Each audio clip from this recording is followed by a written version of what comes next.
Do you know what OD means? We decided to get naughty with the question in a quickfire Q&A with Joe, the MD at LTT. What do people mean when they talk about OD? Because I hear people talk about organisational design, organisational development.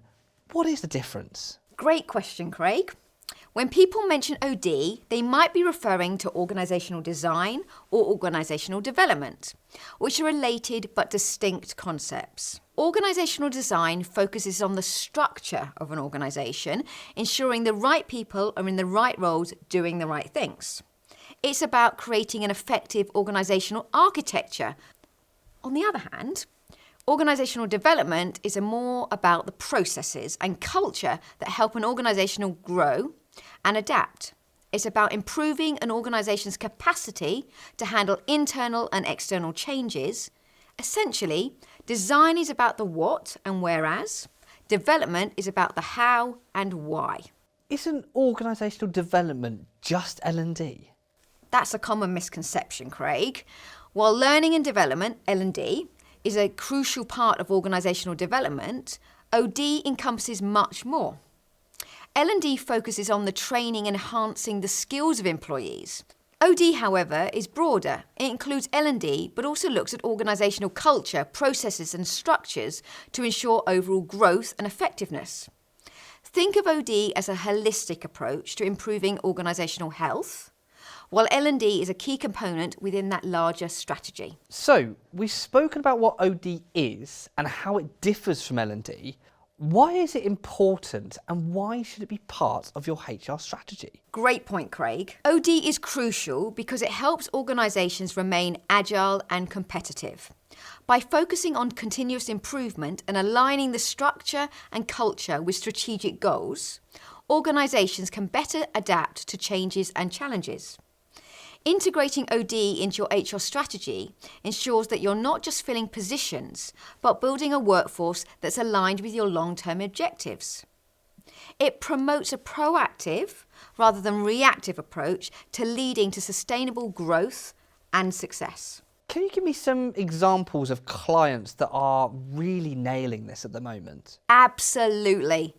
One standout example is a client we've recently worked with in the healthcare sector. They were facing rapid growth and needed to align their structure with their ambitious goals.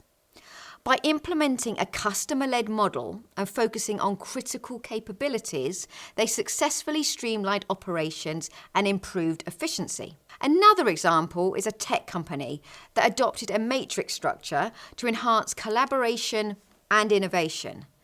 Both of these clients saw significant improvements in performance and employee engagement. Are there any watch-outs you would flag to HR professionals that are currently looking at OD? Yes, Craig.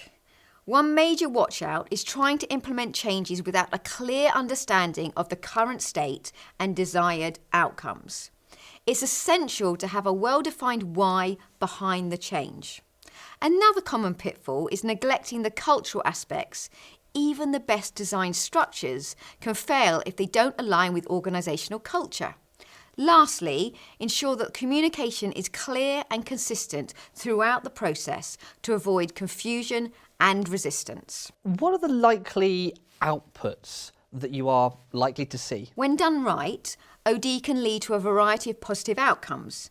You'll see improved efficiency, better alignment between roles and organisational goals, and enhanced employee engagement. It can also result in clearer communication pathways and more effective decision-making processes. Ultimately, the goal is a more agile and resilient organisation that's well equipped to meet future challenges. So, top mistakes, stinkers that you've seen? Oh, there's been a few. One of the top mistakes is jumping straight to restructuring without understanding the underlying issues. Another is implementing changes too quickly without allowing time for employees to adapt, leading to confusion and disengagement. Also, not involving key stakeholders in the planning process can result in a lack of buy-in and support. And finally, neglecting to follow up and measure the impact of changes can prevent you from making necessary adjustments. How do you get people to care? Another great question, Craig.